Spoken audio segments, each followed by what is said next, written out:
Welcome back. Each weekend, ABC 10's Walt Gray catches up with the CalMatters journalists about the biggest political stories of the week. Here's Walt with more. Welcome to our weekly discussion of all things current in California politics. I'm Walt Gray. Joining us this week, reporter Emily Hoeven, a political expert for CalMatters.org. Emily, welcome back. The mask mandate has been extended to mid-February. We're also looking into a deeper dive here with patients who are in the hospital for COVID. Are they also in there for something else, the original reason they're in there for?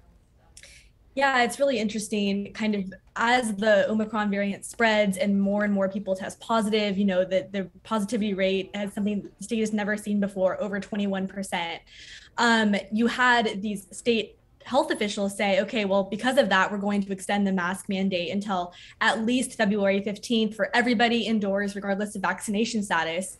But then in the same breath, they kind of went on and said, actually, we are lacking critical data about just how severely COVID, especially this new variant, is affecting Californians.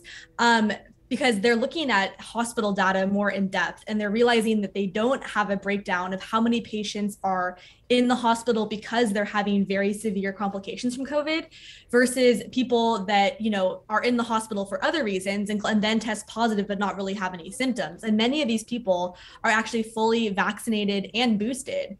And so the state is trying to, fix its strategy to address that. Okay, we're in the first week of the new year and a lot of new laws, as always the case here, starting on the 1st of January. CalMatters has been looking into all of them. What have you found most interesting?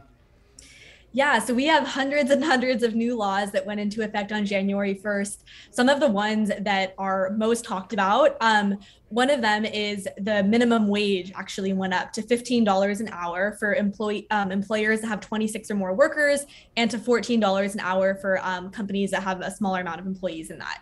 And then there were some other just really hot button topics like policing. A law went into effect that would allow, the state to strip bad cops of their badges.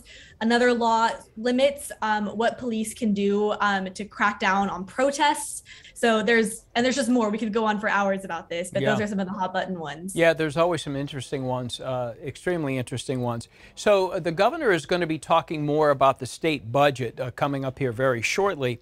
We have yet another budget surplus. I'm hearing from a lot of people who are saying, hey, how about kicking it back towards me?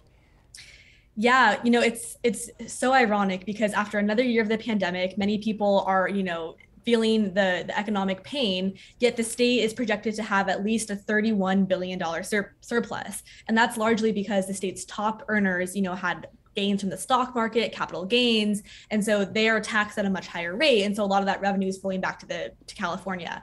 Now, what the state is going to do with that surplus is going to be a big subject of contention at the state capitol over the next couple of months.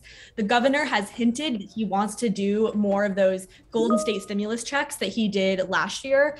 State lawmakers, however, seem a little less sold on the idea of more stimulus checks. So we're really going to have to see what their negotiations look like over the next couple of months. Emily, thank you. Good to see you again. CalMatters is a nonpartisan news organization explaining California policies and politics. Find their work at CalMatters.org. You can also sign up for Emily's newsletter there.